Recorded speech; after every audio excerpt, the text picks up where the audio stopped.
किसी ने क्या खूब कहा है, it's not the destination, it is the journey. তাই আমরাও অত শত না ভেবে দুটি গাড়ি নিয়ে জাস্ট বেরিয়ে পড়েছিলাম। তাহলে চলুন আমাদের সাথে আপনাদেরকেও নিয়ে যাই সবুজের সমারোহে, রাস্তার দুধারে সারিবদ্ধ শালবনের দেশে। এই ভিডিওতে আমাদের রোড ট্রিপের পাশাপাশি আপনাদের জন্য থাকবে কনক দুর্গা মন্দির আর ঝাড়গ্রাম রাজবাড়ি। সঙ্গে থাকুন।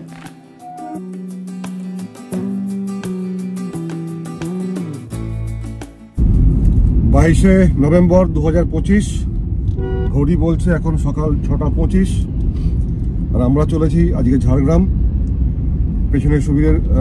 পেছনে বাপনের গাড়ি আছে আর এটা সুবীরের গাড়ি, সুবীর ড্রাইভ করছে। আজকে রামপিয়ারিকে নিয়ে আসেনি, তাই আমি আজকে প্রচণ্ড রিল্যাক্সড ভাবে যাবো আর কি, আরাম করতে করতে।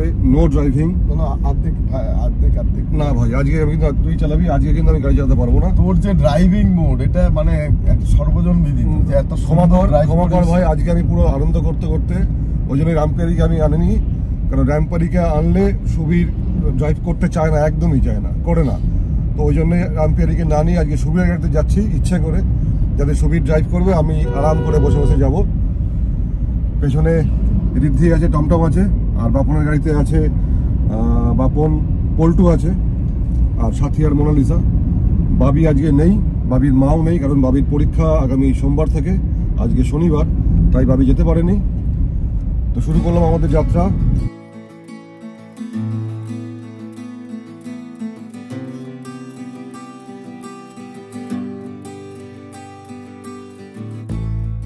দত্তপুকুর থেকে ঝাড়গ্রামের দূরত্ব মোরাললেস 170 কিলোমিটার। আমরা থাকবো হয়তো শালবানিতে। সুবীরই দায়িত্ব নিয়ে এবারে রিসোর্টটা বুক করেছে, আমি কিছুই করিনি, জানিও না অ্যাকচুয়ালি কোথায়, মানে কোন রিসোর্টটা বুক করেছে আমি জানিও না অ্যাকচুয়ালি। তো যাই হোক, যেখানেই যাই না কেন, যাই করি না কেন, সব কিছুই শেয়ার করবো আপনাদের সঙ্গে। সঙ্গে থাকুন, দেখতে থাকুন।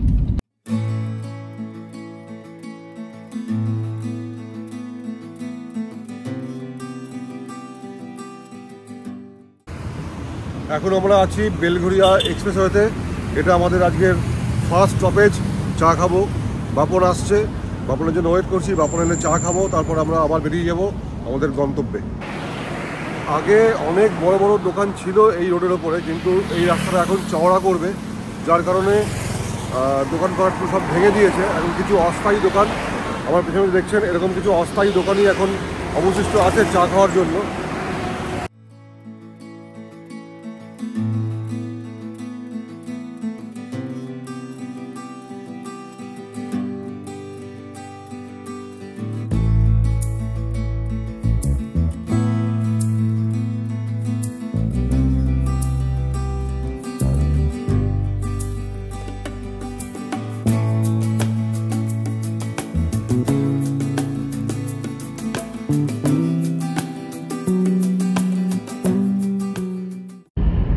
টি ব্রেকের পর আবার জার্নি আমরা স্টার্ট করেছিলাম।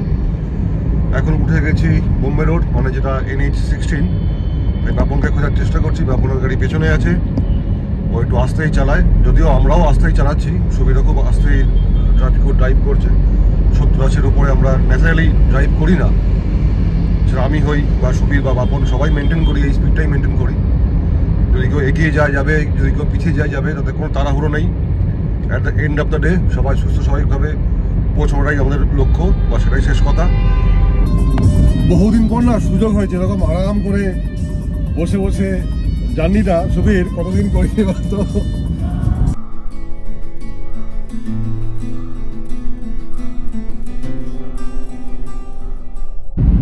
মাইল ফলক বলছে ঝাড়গ্রাম এখনো এখান থেকে 150 কিলোমিটার। আর সুবীর যে রিসোর্টটা বুক করেছে ওটা শালবনিতে। তো আজকে ইচ্ছা আছে, আজকে যদি সম্ভব হয় তাহলে কনক দুর্গা মন্দিরটা আমরা আজকে দেখে তারপর আমরা চেক ইন করবো রিসোর্টে, আর বাকি সাইট সিনটা করবো কালকে। বা যদি বিকেলে কোনো ছোটোখাটো ফলস দেখা যায় সেটাও চেষ্টা করবো। তো সবটাই নির্ভর করছে কখন আমরা পৌঁছাই তার উপরে।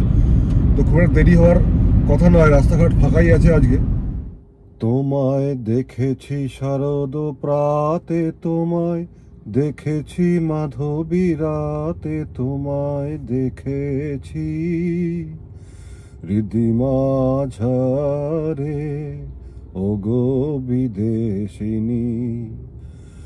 আমি আকাশে পাতিয়া কান, শুনেছি শুনেছি তোমারই গান, আমি তোমারে সপেছি প্রাণ গো বিদেশি। বাপনের ব্রেজা আগে, আমরা ঠিক তার পেছনে কোলাঘাট ঢুকছে। এখানেই কোথাও একটা আমরা ব্রেকফাস্ট করে নেবো, দেখি কোথায় ভালো রেস্টুরেন্ট বা ধাবা পাই।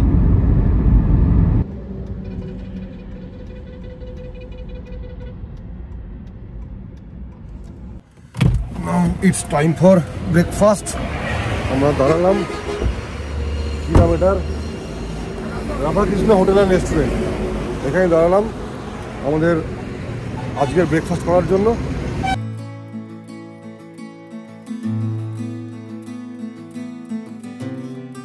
ব্রেকফাস্ট ছেড়ে আবার আমরা রওনা হলাম টুয়ার্ডস ঝাড়গ্রাম। এই বাদিকের রাস্তা চলে গেল দীঘার উদ্দেশ্যে, আর আমরা যাব খড়গপুর সোজা।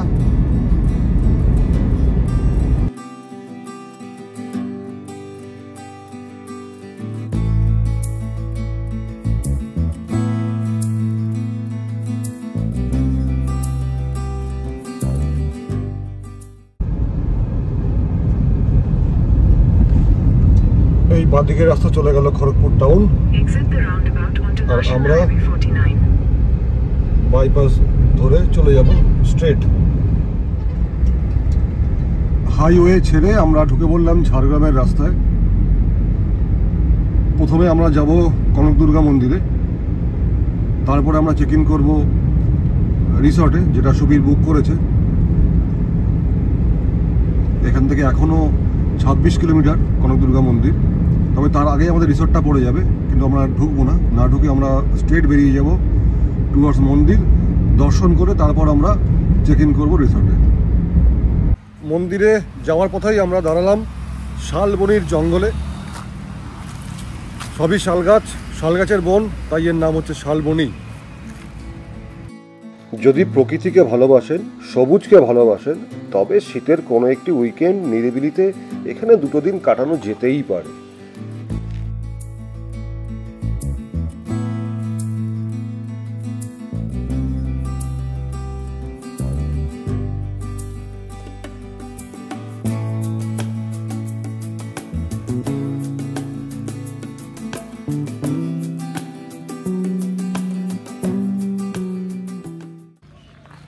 অবশেষে পৌঁছলাম কনকদুর্গা মন্দিরে।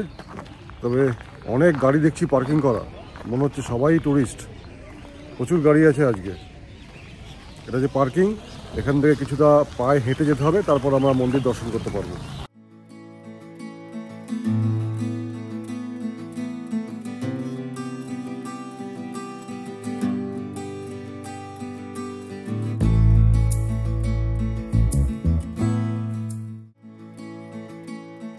চিল্কিগড়ের সামন্ত রাজা গোপীনাথ সিংহ 1749 সালে ডুলুং নদীর ধারে প্রতিষ্ঠা করেন এই মন্দিরের। মায়ের স্বপ্নদেশ অনুসারে তিনি সোনার মূর্তি করে মায়ের প্রাণ প্রতিষ্ঠা করেছিলেন এখানে। পরবর্তীকালে 1960 সালে সেই সোনার মূর্তিটি চুরি হয়ে যাওয়ার পর তার বংশধরেরা একটি অষ্টধাতুর মূর্তি তৈরি করেন, যা আজও এখানে পূজিত হয়।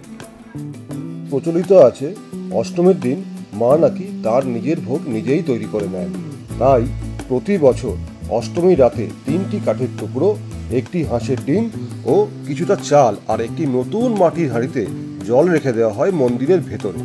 পরের দিন সকালে পুরোহিতরা এসে দেখেন সম্পূর্ণ ভোগটি তৈরি অবস্থায় আছে। তাই ভক্তগণ বিশ্বাস করেন যে মা তার ভোগ নিজেই রান্না করে নেন। এখানে আরও একটি কথা জানিয়ে রাখা ভালো, এখানে যদি আসেন তাহলে নিজের চশমা আর মোবাইলটা কিন্তু সাবধানে রাখবেন, কারণটা নিশ্চয়ই বুঝতে পারছেন। কনকদুর্গা মন্দির দর্শন সম্পন্ন করে এবার আমরা যাচ্ছি ঝাড়গ্রাম রাজবাড়ি দেখতে। তো ঝাড়গ্রাম রাজবাড়িটা দেখে নিয়ে আমরা ঢুকবো রিসর্টে।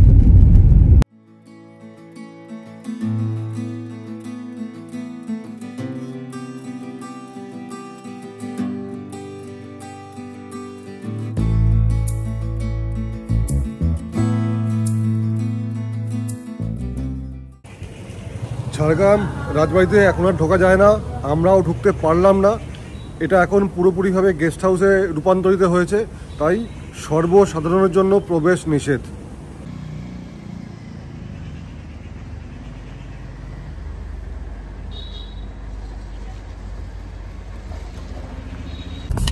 তো আমরা রাজবাড়ি কিছুই দেখতে পারলাম না, ঢুকতে পারলাম না। এখন আমরা যাব, চেক ইন করবো আমাদের রিসর্টে। এখান থেকে রাস্তা 7 থেকে 8 কিলোমিটার, যেটা আমরা অলরেডি পেরিয়ে এদিকে এসেছিলাম।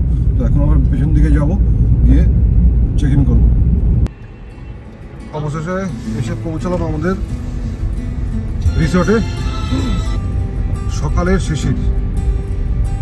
শিশির রিসর্ট, এটাই বুক করেছে সুবীর আমাদের জন্য। এখন নেবে দেখি রুম বা আদার অ্যামিনিটিস কি আছে, অ্যাম্বিয়েন্সটা কীরকম, সবই আপনাদের সঙ্গে শেয়ার করব। এই হচ্ছে টোটাল প্রপার্টি। এখানে টোটাল 4-5টা কটেজ আছে। এই কটেজগুলোতেই গেস্টরা থাকে। আমাদেরকে এই রুমটা দিয়েছে একটা, এই একটা রুম, আর এদিকের একটা কটেজ আছে, এটা হচ্ছে 6 বেডেড, আরেকটা আছে ওইদিকে যেটা ডাবল বেডেড। তো আমরা এই রুমেই ঢুকেছি।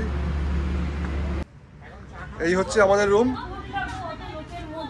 এইখানে 2টো ডাবল বেড, আর এইটা একটা সেপারেট রুমই, এটাও ডাবল বেড। তো মোটামুটি ঠিক আছে, সাজানো গোছানো একটি ঘর। আর এটা হচ্ছে ওয়াশরুম।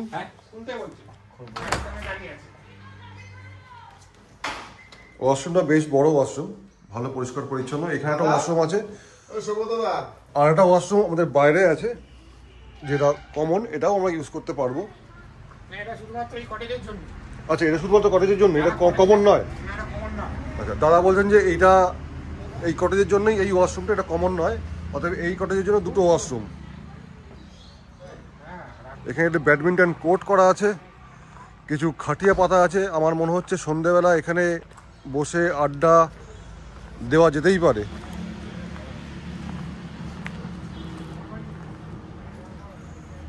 মোটের ওপর ভালো প্রপার্টি। এবার এখানকার চার্জটা বলে দিই। চার্জটা হচ্ছে 1400 টাকা per head per day with food, মানে ব্রেকফাস্ট, লাঞ্চ, ডিনার। আজকে আমাদের লাঞ্চ থেকে শুরু করব, আগামীকাল ব্রেকফাস্ট দিয়ে শেষ করব, চেক আউট করব। এটা হচ্ছে ডাইনিং এরিয়া। অলরেডি ওদের খাওয়া অলমোস্ট শেষের পথে, আর আমি আর বাবুর সবাই বসেছি। তো এই হচ্ছে আমাদের টেবিল। তো দেখুন কি কি আছে। ভাত, এটা হচ্ছে ওল মাখা। এটা কি আছে গো দাদা? এটা কি আছে গো? পালং শাক। এটা পালং শাক। আচ্ছা, এখানে আছে বেগুন ভাজা, কলমি শাকের বড়া, আলু পোস্ত, সালাড, ডাল আছে টমেটো আর ধনেপাতা দিয়ে। আচ্ছা, এখানে আছে মাটন কষা। এরপরে আরো আছে, সেটা এই টেবিলে দেখাই আমি।